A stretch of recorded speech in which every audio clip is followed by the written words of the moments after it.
is to sort out the issues related to the employees who have acquired degrees from the IETE. So, and we are also further strengthening the IET center to enrich the knowledge of the members and the students, sir. And I would like to announce one more thing, that 25% discount we have been offering for COVID is going to end by this month in 31st of December. I request all of you, whoever is not availed, please avail this one. Still another 3 days time is there. And with this, I thank everybody for supporting our IET Hyderabad Center. So everybody's support only we could be able to make this webinar series very successful, sir. So thank you very much for giving me this opportunity. Thank you once again, Anupam Tiwari sir, for coming forward. Again, for giving this webinar lecture, sir. Thank you all. Thank you so much. Thank you, Ganesh Rao Garu. As we know, every time Anupam Tiwari comes with some new topic, he prepares himself for the benefit of the students. Though he sometimes it may not be his specialization, but he prepares, he takes interest, a lot of interest in preparing the topic and presents it very nicely for the benefit of students. And I request all the students to take maximum benefit. And now I request Sri Bhanumurthy Garu to read his profile. Bhanumurthy Garu. Okay, sir. So I take it as a great privilege to read the profile of Sri Anupam Tiwari sir.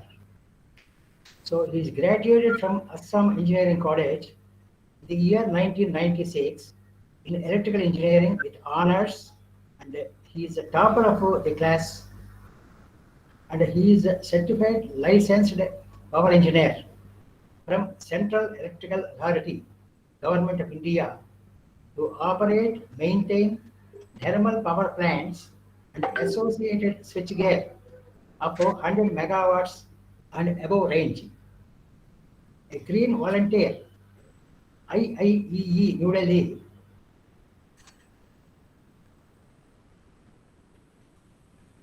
with MSc Disaster Mitigation with Sikkim University.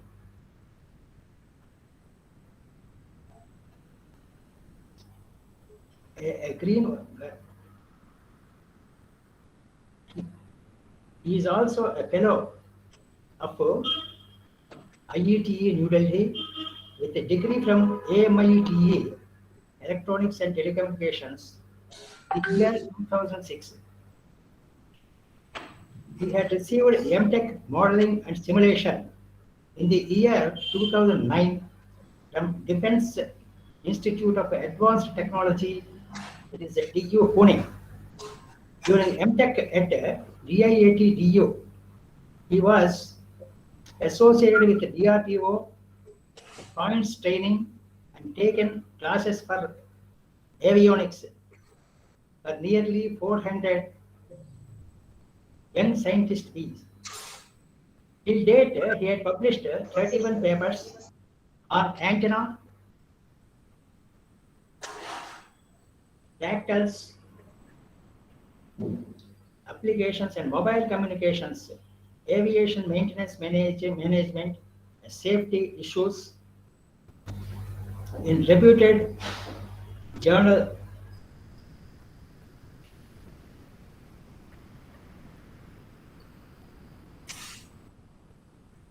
national, international conferences.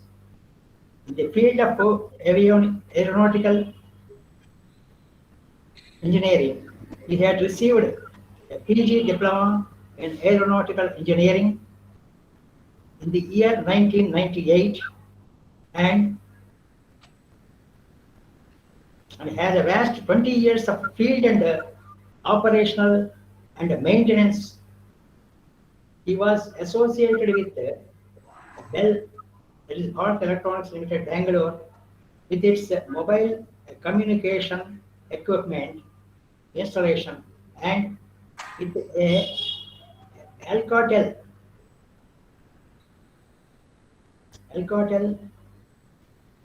Lucent for 3G WCDMA network, wireless technologies, a PAN India implementation.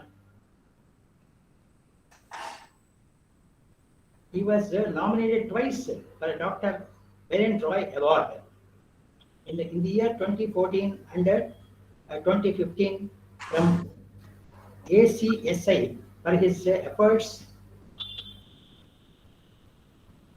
on indigenization. He is very passionate towards teaching, training, and learning. His areas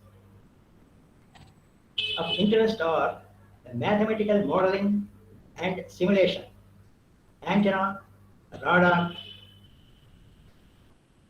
communications, wireless and computer network, power systems, cyber security, and avionics systems. With this, I conclude his things. Thank you, Bhanumurthy Garu. Now I request Anupam Tiwari to go ahead and deliver his today's lecture on blockchain technology, application and challenges. Thank you, sir, and good morning to all of you. Today, Sir, good morning. I will give you overview on this new emerging technology called blockchain. So thank you for all IIT Hyderabad team members to giving me this opportunity once again for this KSS webinar. And the scope of presentation is academic for basically for undergraduate students, and material in presentation is used from open sources and no classified material is used. And as usual, I thank my son Adarsh Tiwari who made this presentation, who is a student of 8th semester EEC of Engineering College at Kanpur. So the scope of the presentation is blockchain technology. I will touch upon the histories, some of the terms, types, and what are the features. And then I will discuss about the applications, and particularly in cryptocurrency, smart contracts, supply chain management. And this is one of the most emerging technology now, which is called as non-fungible tokens, and how we can use this technology in 3D manufacturing. And then I will present a case study on how the blockchain energy framework is developed by IEEE, which is called as P2418.5 standards for energy system. Then what are the challenges for this upcoming new technology? And then I will touch upon the way ahead and what is the initiative taken by Indian government. So first of all, I put up some questions to generate interest, and I want all to answer that. Now the first question is, the world is trusted or untrusted, particularly when you are online? I request all participants to respond in chat box. And the second is, do we require physical assets to be converted into digital assets, and it should not be tampered, like digital assets, what I'm referring to, the historical paintings, monuments, maps, etc. So we want this to be digital and it should not be tampered. This is the question. And the third question is, do we require third party in between your transactions while on internet? So do you want third party in between? And the fourth question is, do you want your transactions or like your data, KYC or medical data, to be secure or not?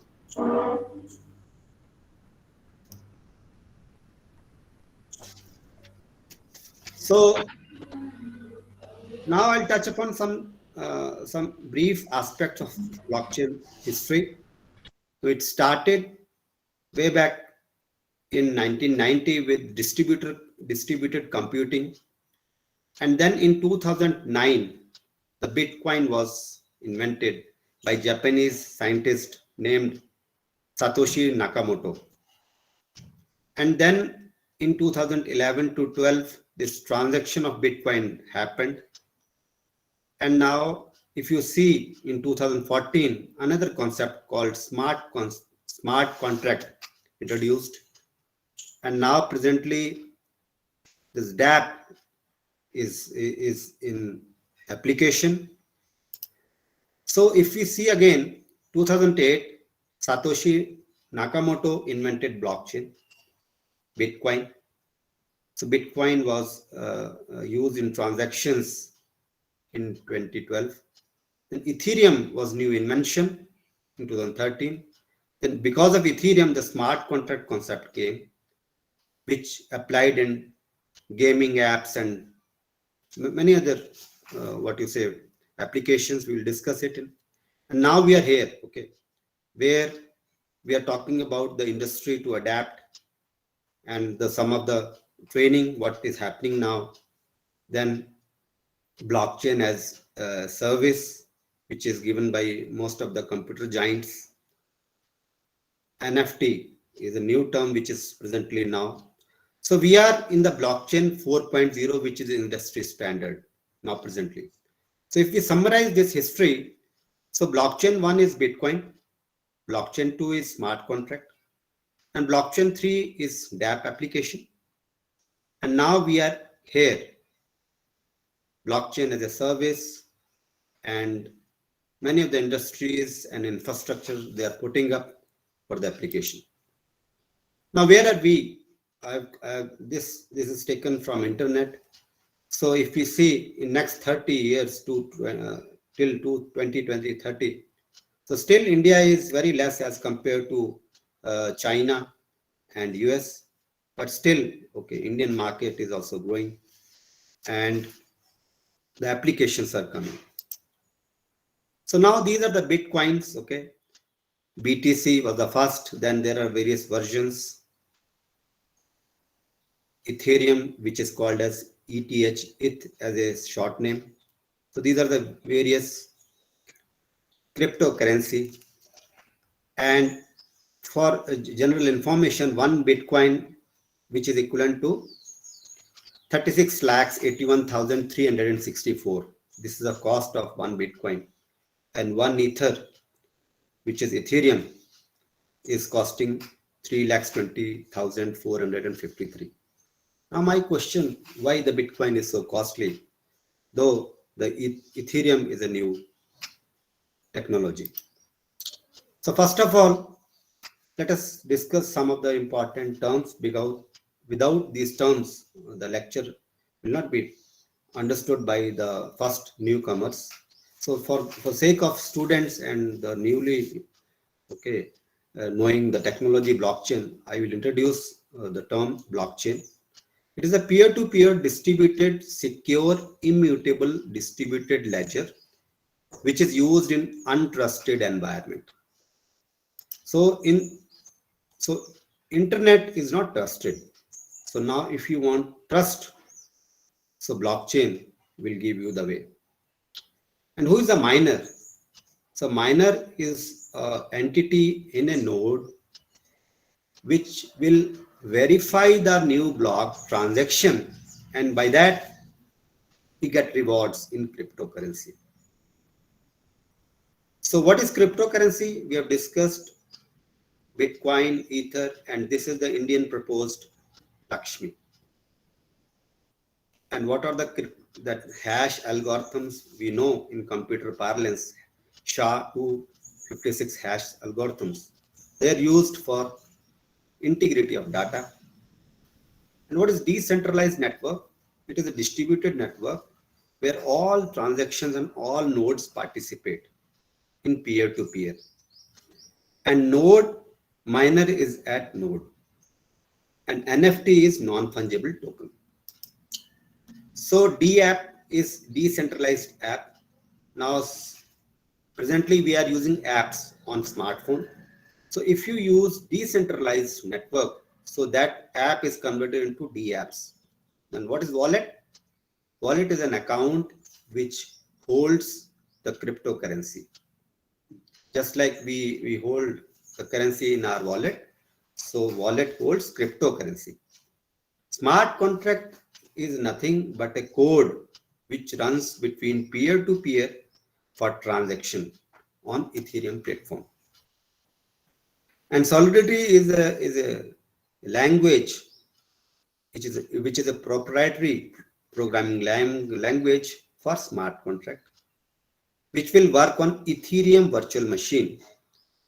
And nowadays, many computer giants, computer industry, they are coming with the facility called as BaaS, blockchain as a service. And Web3, as we know, supports this decentralized network. Presently, we are in Web2, internet.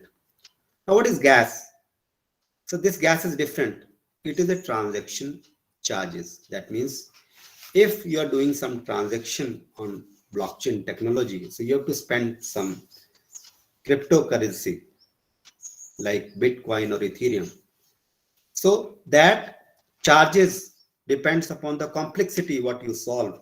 So that once your transaction happen, you have to pay some gas charges. That is a transaction charges. And a web browser extension like MetaMask, which holds the wallet, can be used. And this Remix ID is a proprietary programming language platform for smart contracts. And there are many communities like GitHubs, which are collaborative to develop this technology. And Ganache is a personal blockchain for rapid Ethereum or Corona distribution application development. And there is one suite called as Truffle suite, which is used for development on Ethereum blockchain, used to develop building of dApps, compiling contracts, deploying contracts injected into web, and creating front end of dApp and testing also. So this Truffle suite use Ganache. So what is the consensus mechanism? So blockchain, one of the basic technology is consensus mechanism. So it has a root in past. Now I'll give you one example. So now suppose you have to win this castle. So all the coordinated efforts are required, and then only you can win this castle. So that means when all the parties are agreed, then only consensus will happen. Now, if these are not coordinated effort, so then defeat is there. So this is a distributed network problem, which is very old, called as Byzantine problem on distributed network. So this is used in blockchain consensus mechanism, and the proof of work, proof of stake, delegated proof of stake, these are the few consensus mechanisms. Now to start with, POW, which is called as proof of work, was used or still in use in Bitcoins, which is very, very heavy in computational and resource, what you say, eating. So that is why the Bitcoin is very, very costly, because a lot of power, computational power is used in calculating that consensus mechanism. So now I'll discuss how that block is added. Now, so suppose A and B are the two entities. They want to share or do the transaction without a third party.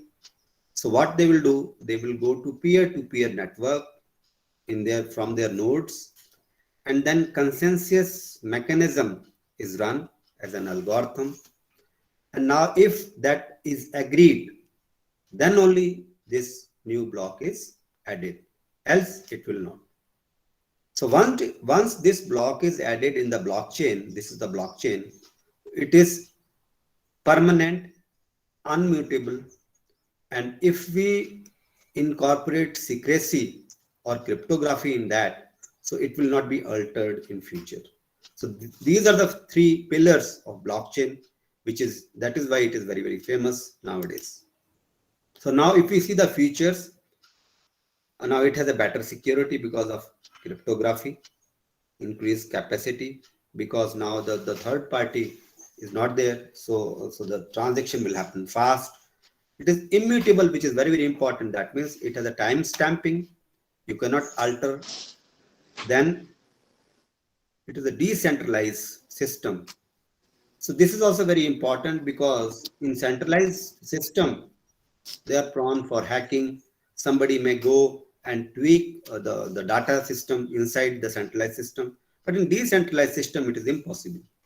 So when the third party is not there, so there is a fast settlement.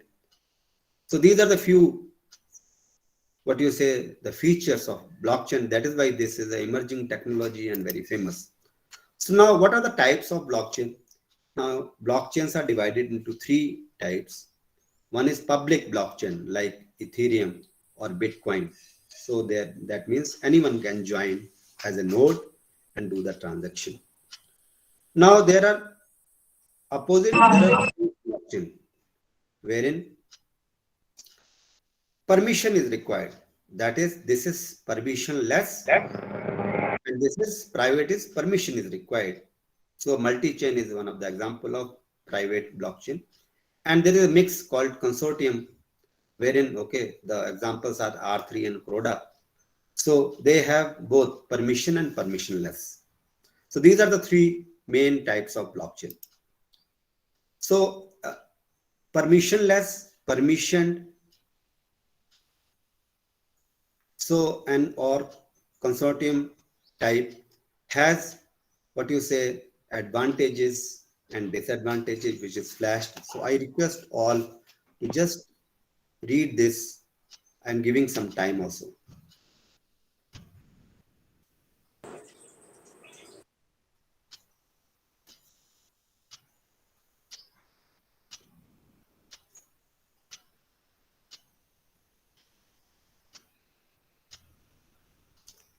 So here the example is Bitcoin.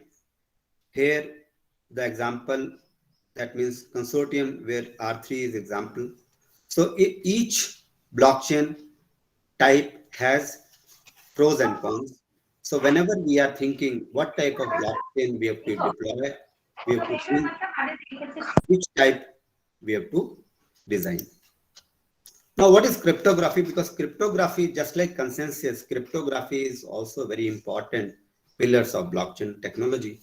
So hash algorithm, as we know, SHA-256 and SHA-512, they are very known. So 256 is presently used because it is light. So whenever we are talking cryptography, it has two flavors called as symmetrical keys and asymmetrical keys. So symmetrical keys, the key is same. So same key is to be transferred, which is a problem. But in asymmetrical keys, public keys is known, and which is for the encryption, and you have a private key for de-encryption. So now I give you one example of 256 SHA.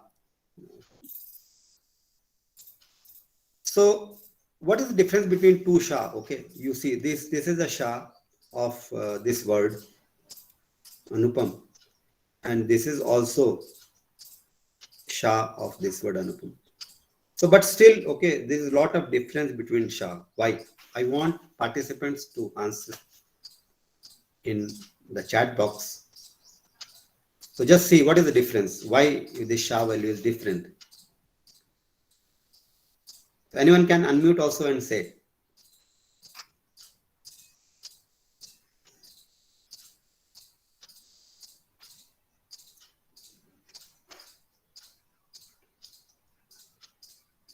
So this is only because of this dot. Okay, if you put one dot, so see the difference is there. So now how this encryption take place, what we call as secure. Now here A wants to be use some transaction to B. The boy is A and the girl is B. So this is how the encryption is taking place. Public key and whenever that the girl has to download that, so it is her private key. So this is how the digital signature concept is there, which is asymmetric, and hash is for data integrity, public key is for the access of that, and the private key is to verify. or download or decrypt. So this is the main concept which is used in cryptography. So now what is the block in blockchain? Without the block, we have to understand block first, then we will add up that block. So block will start with that block ID. So this is the first block is called as Genesis block. So that is why the length of the chain is 0, because it is the first block. So because it is a first block, so its previous hash is also not there. So whenever you have created this this block, the time stamping is there. That is why it is a time stamping. You cannot unmute that. You cannot immute that. And then the data is, what is the data? Data is a transaction between A to B, like 20 Bitcoin. B to C is 80 Ether. So these are all, this data is encrypted in hash algorithm. And the hash is kept here in the root hash. And there is a one more term called as nuance, that is a random number only used once. So this is also very, very particular for a particular block. So whenever miner is mining for a block, he has to reach a term called as golden nonce, which is very, very similar. Then only he can add, or he can take the credit that he has built that block. So now how this block is added? Now this is the first block, which is called as Genesis block. Now if you see the second block, so what is the difference? Difference is mainly the length is now increased to 1. Here the length was 0. Now previous hash, that means the hash value, okay, which is coming here. And now time stamping is also changed, because that block is made, okay, after some time, like, okay, it is 2 hours and 30 minutes. Now it is 7 hours and 39 minutes. And the data is also changed. And now the new hash value is there. And again, see, the nonce is changed. So previous hash is linked with the new block. And again, the time stamping is there. So that is why, okay, how the chain is started, and we call this as a blockchain. So now the block, second block, third block. So now the root is very, very important. Now say suppose in this there are 4 transactions. So all the transaction 1, 0, 1, 2, 3, 4, 4 transactions. Their root is kept here. And this data structure is called as Merkle tree, which is used to store the root hash. So this is also a very important term for the keeping root of a hash tree. Now, if you see the applications, there are, okay, infinite applications, okay, digital IDs, Internet of Things, okay, Bitcoin. You can store, okay, your assets like music. You can digitize your real estate like, okay, plot, digital boundaries, banking, voting, healthcare, law enforcement. So it has an application. So that is why it is a multidisciplinary field. So in that health also, if you go, so there are, okay, multiple, okay, arms where you can use that in health applications. So now I will discuss or flash some of the important applications which are going on. So this is called as what? The trading in cryptocurrency. So daily, just like share market, okay, the Bitcoin price are going up and down. So all the coins here, the daily rates are changed, just like, so people are doing this, okay, trading and day to day.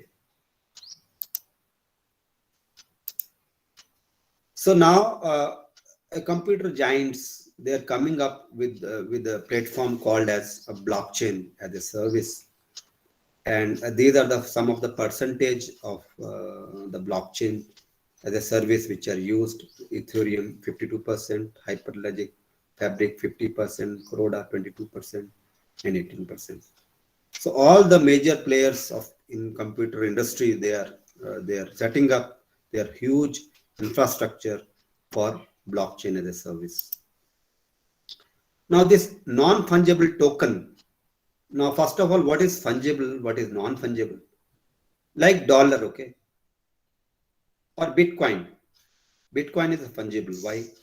Because every Bitcoin has a functionality is same.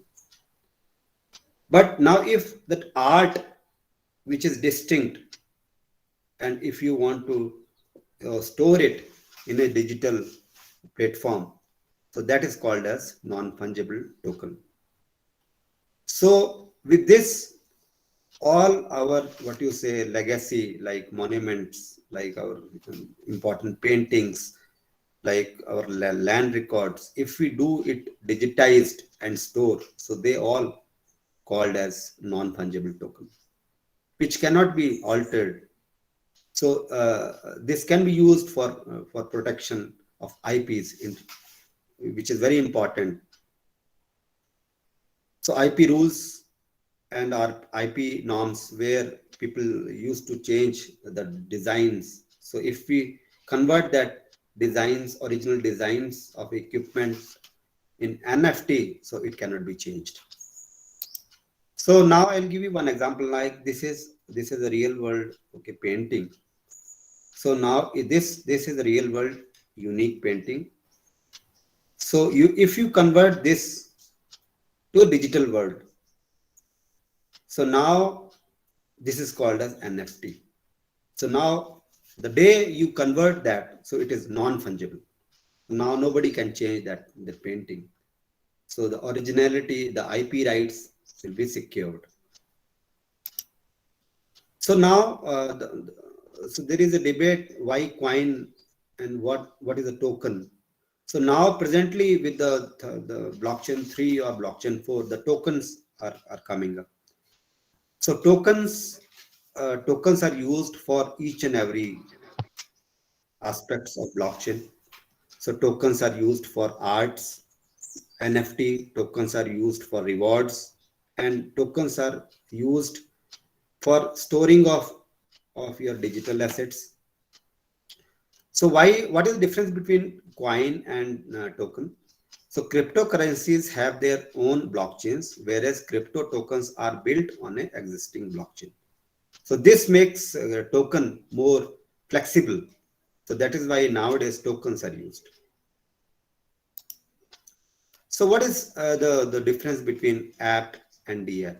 So it's like WhatsApp. So WhatsApp is a centralized, okay. Some agency, WhatsApp, okay, they hosted their application central, and we are all accessing that.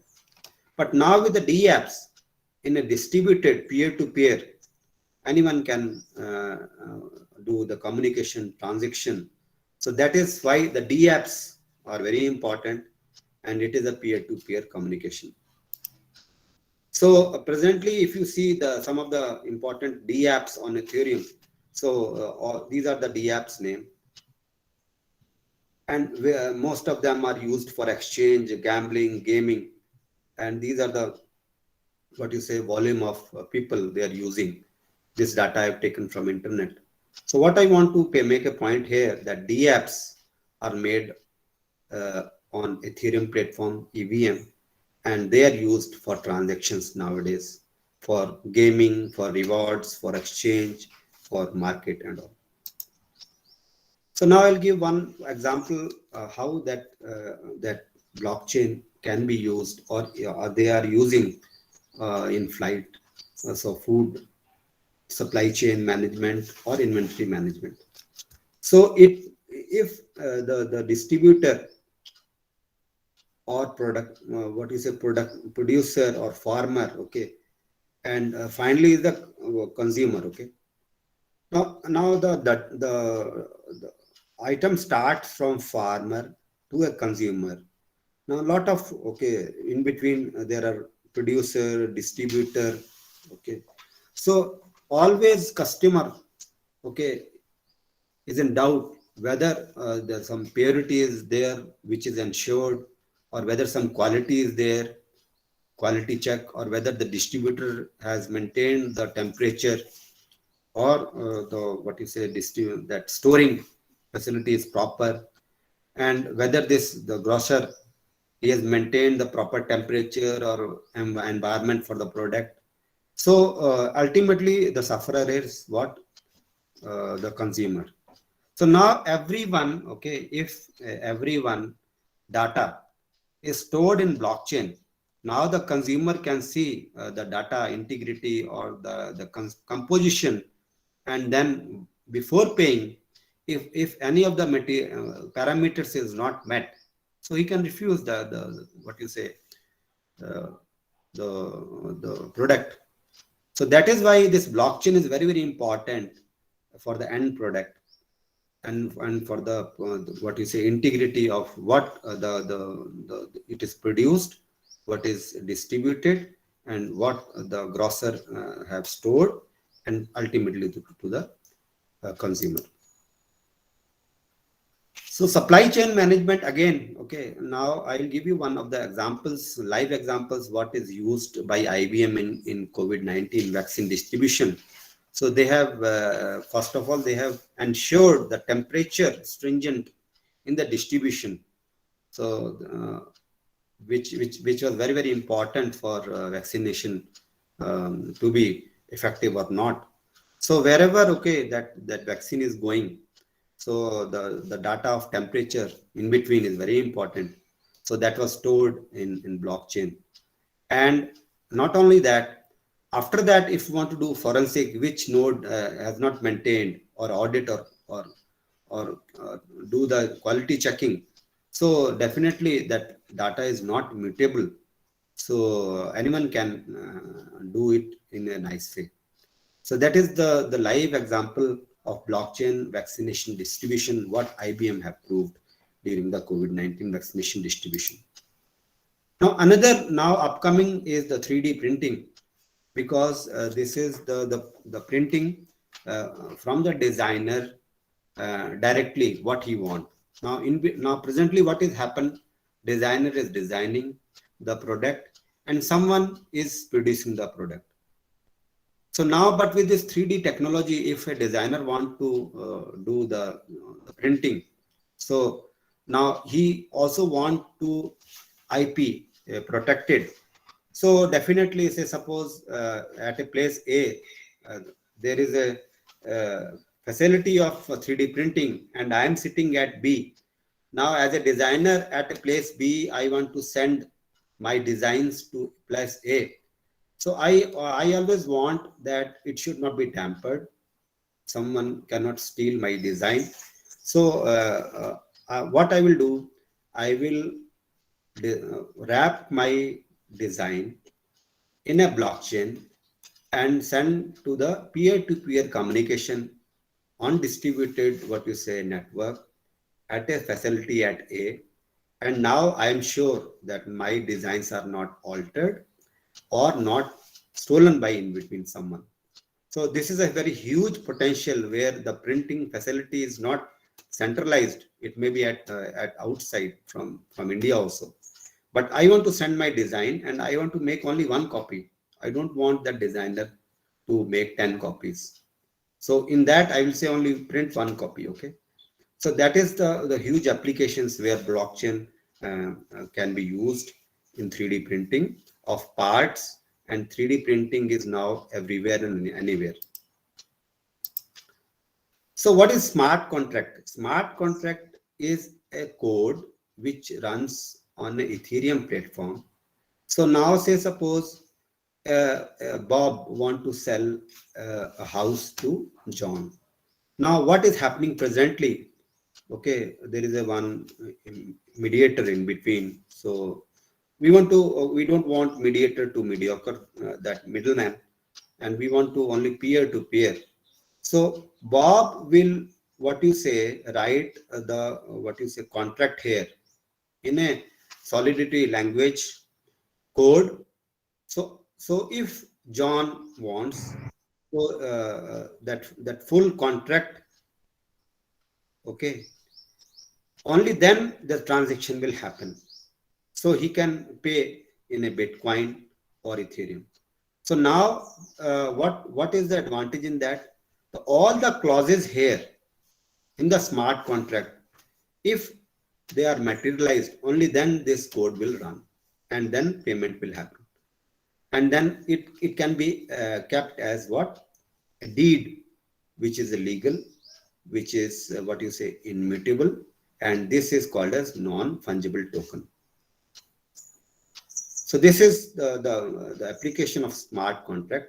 Now smart contract you can deploy not only for what you say sale of a house or sale of a property, you can do for any agreement. So blockchain languages are mostly the Java, C++. However, these are the last three: Go, Solidity, and Rust. They are the very what is specific what you say programs and language which is developed by a vendor. It is not it is not an open source. So Solidity is an object-oriented program to write smart contracts and which will run on EVM. EVM is Ethereum Virtual Machine. Ethereum Virtual Machine. Now I will give you a very small what is a program clip. So how that Solidity program is run. So the important point is this 5.0, 0.5.0 is a version, and this is the compiler. So whenever you make a code or a smart contract, so this compatibility you have to see. There are many versions, and this version will only run on definitely some compiler. So even your code is okay, but if this is not matching, so it will not run. So to start with, the program will start as a Pragma Solidity. This is the version, this is the compiler, and as usual, get function and return function. So this is a very small contract, hello world program, which is there in Solidity. So Solidity is extensively used. So it has pros and cons. So I am flashing that, and I want you to read. It is very simple. So pros are memory safety. Then it is very ultra fast. So, but scalable also. This is a pro. And after learning, it is very simple. But it doesn't have packages like Python and JavaScript. So syntax is not clear initially. And it is not easy also initially, but once you get on hands, then it is easy also. So every program has pros and cons.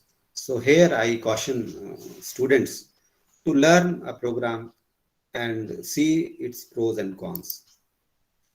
So now I'll touch upon some of the standards of blockchain, because blockchains are emerging technology, and without standard, we cannot achieve the goal, because it is a cross-platform, cross-country, or it is a global platform. So standards to be maintained.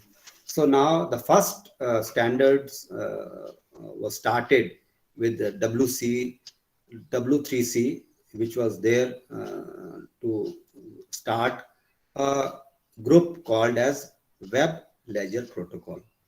China, Russia, they are all developing their own standards, which is later on will be difficult, but they are developing their own.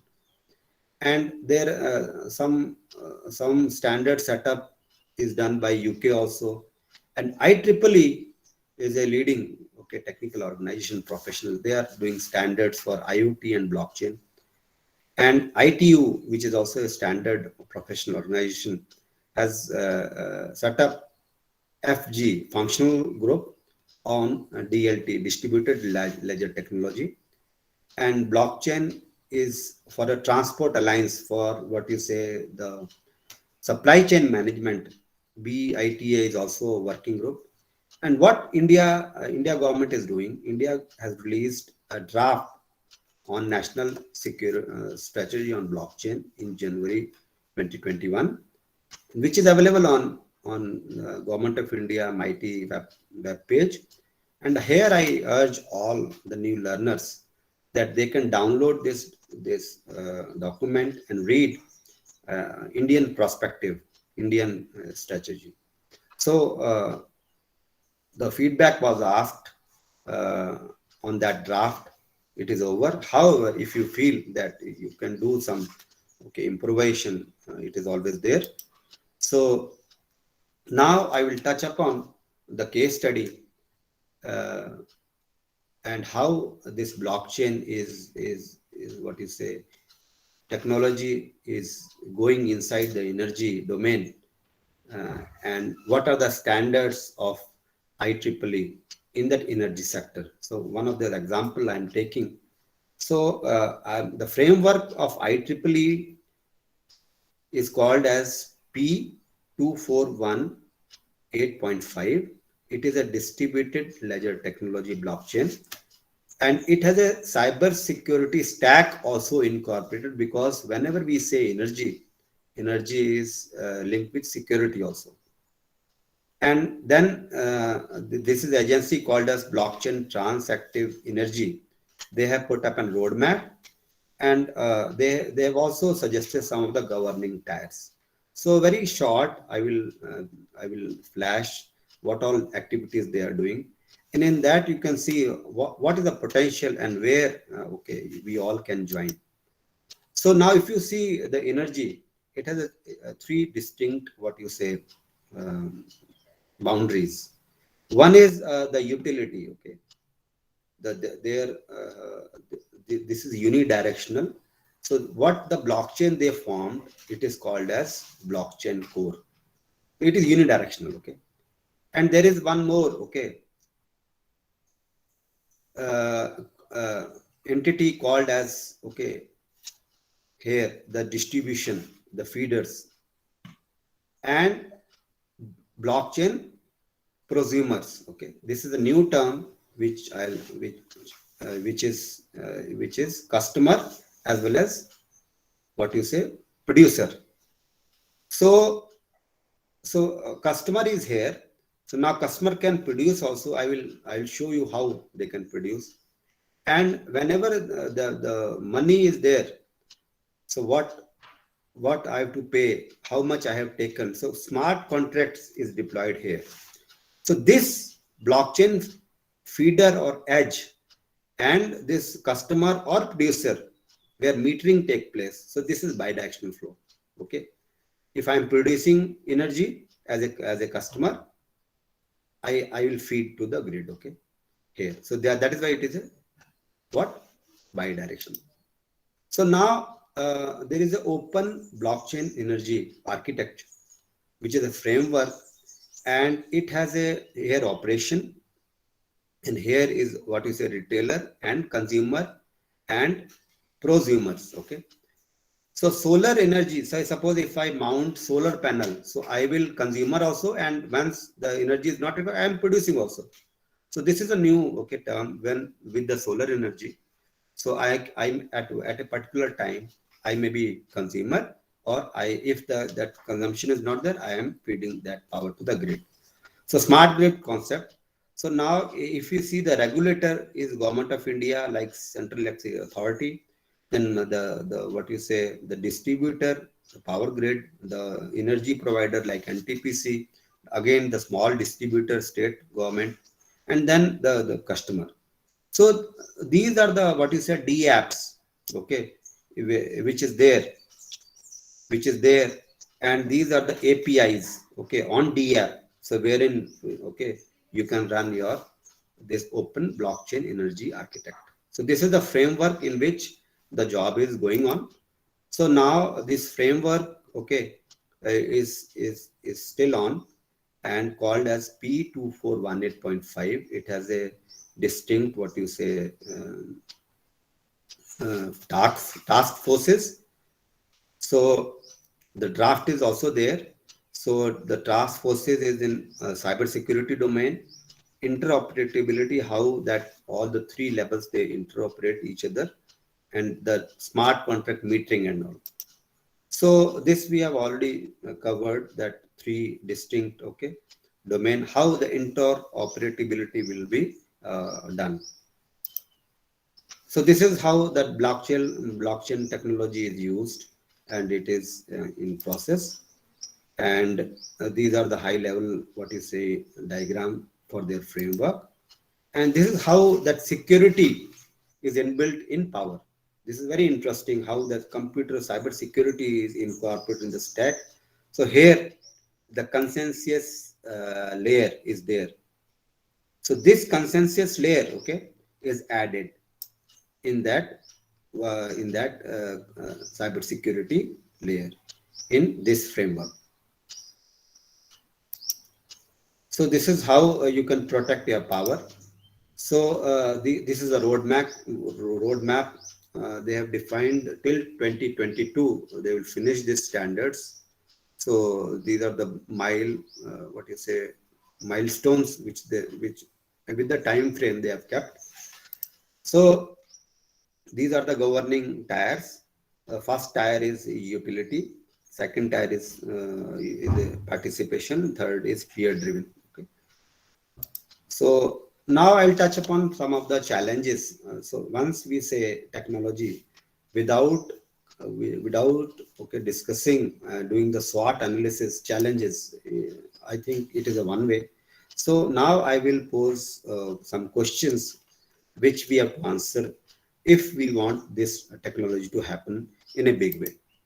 So now the first challenging is cryptography is one of the key element which is easy to break by quantum computer. So this quantum computer is coming up. One of the important, milestone or technology inside blockchain is cryptography. And as we know that quantum computing is already there. So what will happen to cryptography? This is the first challenge in the present time. Secondly, this technology is very, very, technology incentive. So now intensity of technology is high.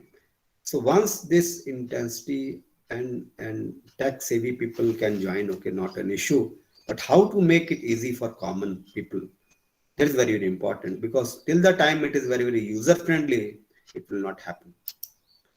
Now the third challenge is law. Okay, peer-to-peer transaction in cryptocurrency. Now here is always a dilemma. So who is the regulator of this cryptocurrency, and how that the dark web transactions will be validated and all. So that means law has to take his course, and we have to define something so that this will not happen. And the challenge number 4 is the standards which are not matured. I've shown you standards are coming up. Everyone has to participate. Lot of agencies are there. Collaborative efforts are there. Coordinated efforts. Who will regulate that? So there are many issues, and most of the standards are proprietary. And proprietary standards, no one can access till you pay. So these are the very gray area of blockchain. And consensus mechanism is one of the important key technology inside blockchain. So what will happen to 51% attack? That means if 3 persons are there in a small network, now if 2 agrees, then this consensus mechanism will fail. So though this is very difficult in a big distributed network, but in small network, private network, it may happen. Hand in gloves, what we say. And now if we go to the large network, so memory is an issue. That means every node has to store full blockchain. So the transactions are slower. So this issue we have to address, how to do that. So computational resources is very important. So now the proof of work, what is there in the Bitcoin, now it is changed by proof of stake. So a lot of computational resources are saved. So now which consensus mechanism is light? That is a question. How to develop that light consensus mechanism, and how to make it available so that whenever someone is testing, it should be open source. Otherwise, why developer run his personal what you say Bitcoin or a similar type of DApp on a network and he has to pay. So development will be very, very difficult if that is not free. So now I'll touch upon what are the way aheads now training on blockchain, which is happening now. Formal certification course, many of the giants, they have already started. So how to make it user friendly, make it economical, developing a law frame, development of standards, and developing of Web3 and associated technology. So these are the few way ahead. So now I will show what is the initiative by Indian government. So draft is already issued by Indian government on national strategy on blockchain. So all industry, academia, government, what you say, the private, they all the players. And this document is very, very exhaustive document, which is there on Ministry of Electronics and Information Technologies web page. And I request once again to download this.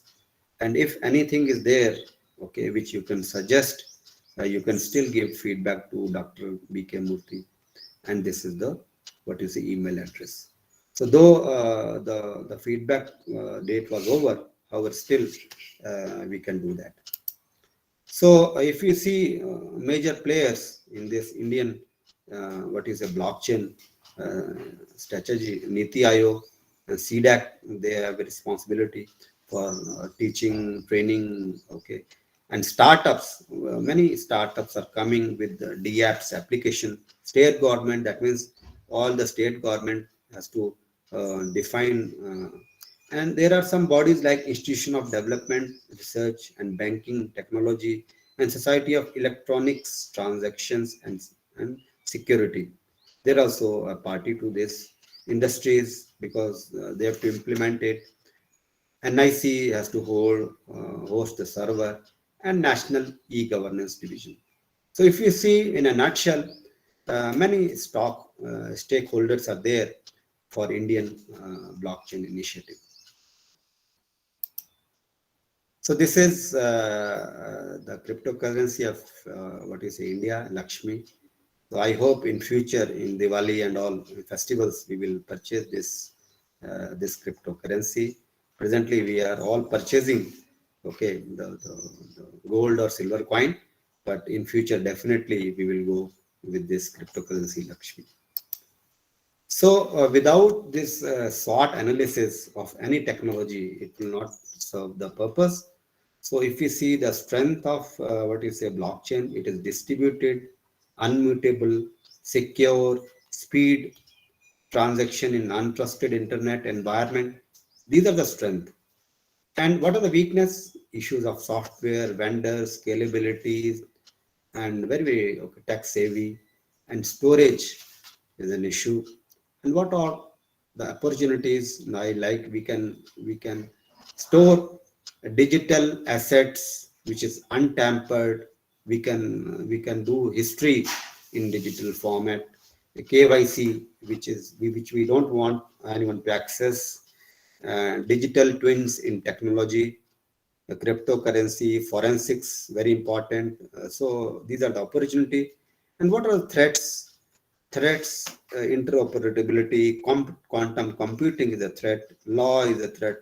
Okay, so if the law is not there, definitely it will not serve the purpose. And industry adaptation, because it is initially what you say difficult. So that is why some of the small industries, they will not come up with this idea.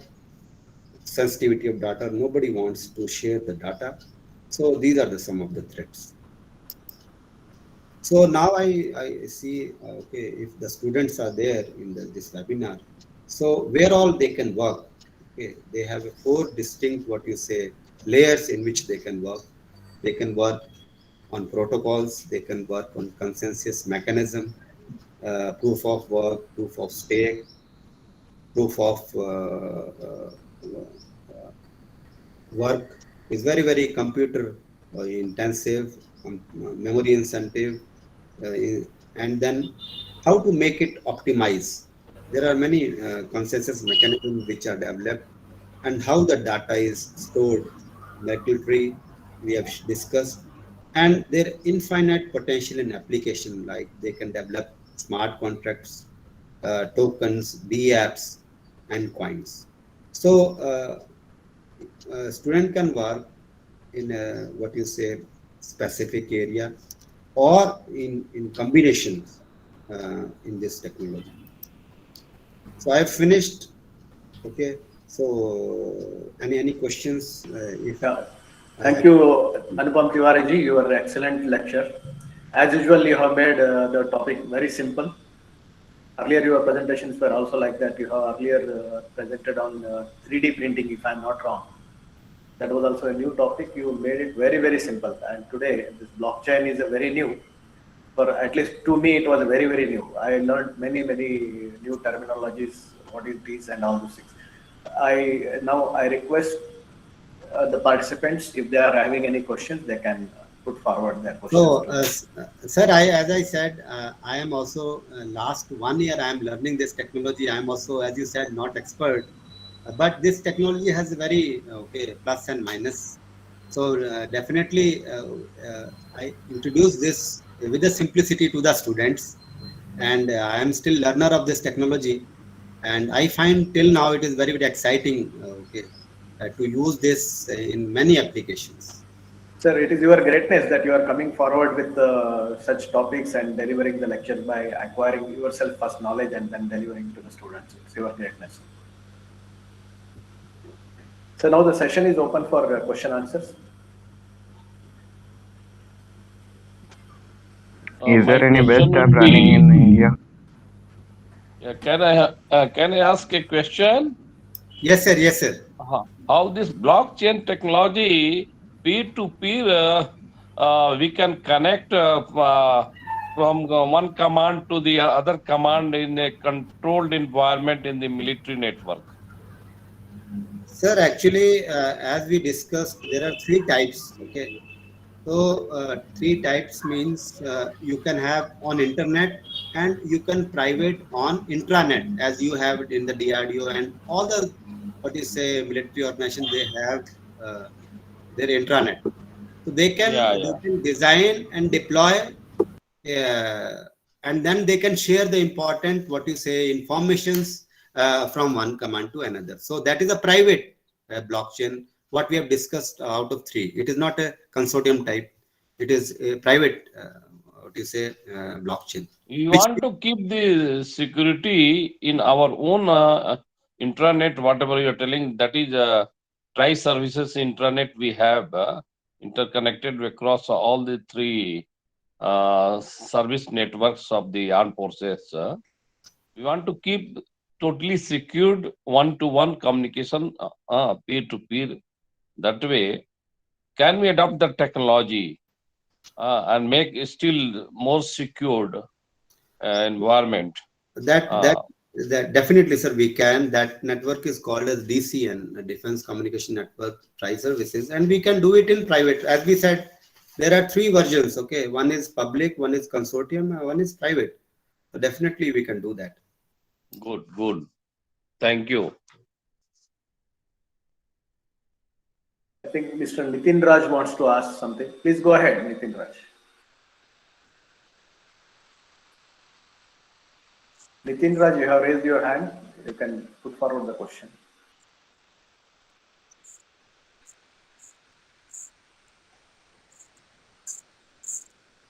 I think maybe Veerabhadra also has got a question. Please go Mr. ahead, sir. Tiwari, you said the government of India is trying to enter into cryptocurrency.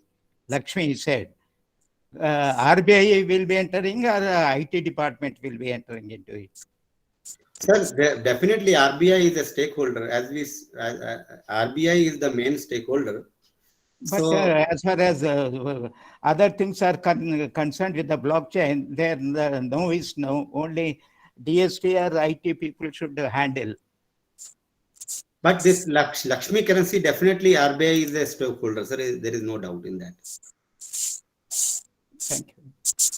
Yeah, Mr. Tripathi, you have a question, I think. Yes, sir. Very good morning. Actually, I have late joined this session, unfortunately, but I wanted to know since the government of Lithuania, I heard, correct me please if I'm wrong, government of Lithuania has made this blockchain technology to protect their papers and documents in a very secured way. So how and why not this has to be implemented in Indian scene? See, we have discussed example what is called as NFT, non-fungible tokens. Okay. So Okay. therein we can digitize our what you say monuments, our what you say maps, our culture, history, and store it in a blockchain.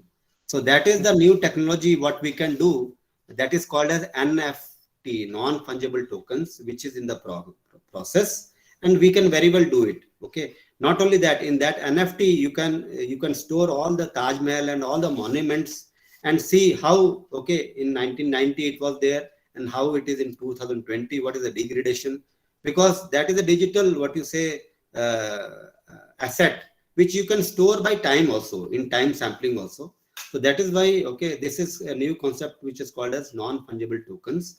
You can digitize each and every asset which you feel and which you can store for future reference.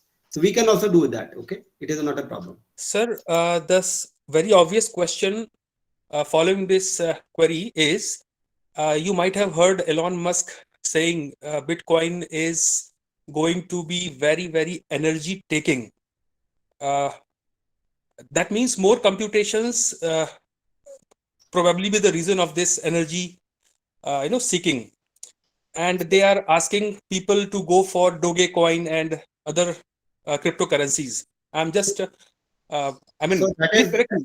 Yeah. so once I showed you that coins okay price, I asked question also why Bitcoin is so costly. Okay, Bitcoin is 3 lakh. So their answer lies okay. So because of the consensus mechanism, what is known as proof of work, it is very computational. What you say expensive. So now this proof of work is changed to proof of stake in Ethereum platform. That is why Ethereum is less. Okay. So this is the new research area wherein the consensus mechanism we have to do it very light. So then the what you say the computational energy will be required less, and then the price of that coin may be reduced. So that is why okay the lot of work is going on how this consensus mechanism is computational light. Okay. So that is why the question answer is that because of the proof of work is now changed to proof of stake. So this ether is less 3 lakhs and something, and then the Bitcoin is 36 lakhs. Okay. And last and obvious question following this, I'm sorry, I'm asking too many questions because I have joined late also, but I have a very keen interest in this topic. I wanted to know what is happening around. Actually, lots of cryptocurrencies are coming. Lots of cryptocurrencies are coming on a daily basis. As an expert of this blockchain technology, I am not sure whether this blockchain technology can be extrapolated or extended to the government welfare schemes. That is another point. But most of the people in the planet are interested and they see blockchain as cryptocurrencies as a point. So my question will be, like, which cryptocurrency you will advise for people to buy?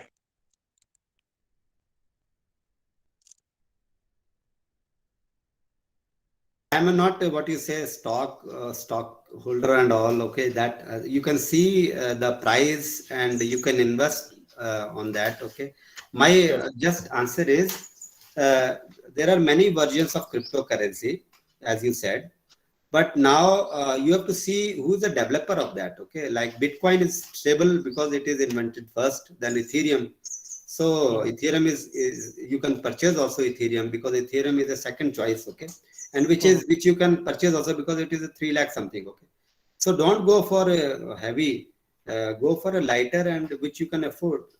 I'm not expert in economics, but I feel like that. Yeah. Thank you so much, sir, for your enlightenment. Thank you, sir. Sir, I have one question. Why these values of these currencies are changing, whereas our actual currency, whether you say dollar or rupee and all those things, they are very stable. But whereas this keeps on changing very fast. What could be the reason? Sir, if you see that daily prices of dollar and silver are also daily changing, gold money is changing. So gold price is also day to day changing. So any currency, okay, it is not stable. Any currency It price will changing. change No?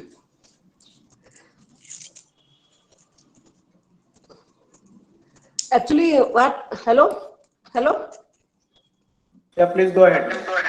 Actually, I wanted to know that if it is that much important for this blockchain technologies should be extended to our national archives, now National Archives of India, because there we are really maintaining years, centuries old records. It can be extended to them. I think they should be Yes, first yes. taking the advantage of that. So that is what I have shown you a slide which says that all the digital assets, like, important accessories, important corporates, you can store in NFT, which is called as non-fungible tokens, and it will not be tampered. So all national archives, it is recommended to be digital, which is untampered, and we can take the photograph as per time, so that we can say after 10 years it is like that, now it is like that, so maintenance. So definitely we can see. They are doing the digitization in very very large way actually, and I myself has seen that how they are burning their data day and night, because whatever records are there, they were centuries old, and they are not in the form, not even if we touch them, they are vanishing. So I think this technology will help them, sir. So there should be somebody who should guide them in that process actually. So first, Maybe you are telling Niti Aayog or somebody might have you're right. recommended. First step is digitizing. Second step is, okay, that digitized data should be incorporated in blockchain. That is the second step. So let them do the first step. Till the time our policy will also come, so definitely they will also do that. Madam, please mute your mic when you are not speaking. Okay. But how it will be helpful to common man? So once you are doing peer-to-peer transactions, okay, you are not paying to the middleman. So a lot of price saving is there, and that is itself is a help. Now suppose today you want to take one asset, okay, middleman will make money out of you. So that is why peer-to-peer transactions, which are run on a smart contract, it is digitized notary is there. So a lot of cost cutting is there, and it is fast. So there are many advantages of that. Thank you, sir. Sir, one more last question. Sir, there was a proposal to set up a center of excellence in blockchain technology at IIT Hyderabad. 2 months back, somebody has approached, but it didn't materialize because of so many reasons. And we were also new, and we did not know what to do also. So what's your advice, sir, in which area if that opportunity comes again, what will be your advice, and what training we should impart to the students by setting up a center of excellence? Sir, as I shown you the slide of Government of India, CDAC has is given the responsibility of training to this technology. However, as an institute IIT, we can also start small courses and small programming courses like Solidity and all, and make aware students how they can form a small contract in a coding language, how they can form DApps. Okay, so what is if they want to explore the BaaS, blockchain as a service which is already there as a platform outside. How can, once they have proved their, what you say, program, so they can upload their programs on that BAS. And there are many, what you say, private or what you say, blockchains network, wherein they can deploy and see the performance of their smart contract. So first of all, capacity building starts always with training. And this is one of the, what we have done today is a capacity building as a training. Okay. So if you give me time, this is an introductory talk. I will go a little bit more on smart contract and all. And we can make some contribution to the government of India by proposing where all they can deploy, where all they can use, and we can give some suggestions on that, what you say, the policy which is hosted as a vibrant citizens. We all have to read. It is very, very simple. Okay. Anyone can read that book or draft policy, and we can give recommendations to that web page, and the email ID is also given. So whenever, okay, we are still learning ABCD, we are just learner. So always capacity building will start with learning. So this is my suggestion, and we can start some small courses or what you say, workshops on blockchain. Thank you. Thank you, sir. Thank you for your good advice, and definitely we'll be in touch with you. And we look forward for many more presentation on this topic. So is there any other question, sir? Sir, Sangamkar sir, we request all the participants to give their feedback. So as Anupam Tiwari sir said that some more things are there. As a continuation of this course, we'll continue another webinar. So related to this topic, in case if the participants gives their feedback, definitely we can request Anupam sir, the next version of this. See what all the introductory session he has taken. The next version he can cover so that they can learn more things about this cryptography and blockchain technology. Definitely, sir. All the new generation students, okay, they are very, very good at programming languages. So I urge all the students, okay, to participate, to write some smart contracts, deploy them, and see, and then they will develop the interest. And then it is very, very highly paid job. Okay, nowadays, if you see the blockchain, okay, engineers, they are getting 80 lakhs pay package in a year. So I request all the young, what you say, engineers to step into this technology, learn, and then be expert, and then earn a lot of money in this. Okay. Thank you, sir. Sir, we'll have one more session or a separate meeting with you. What infrastructure is required to start this? So maybe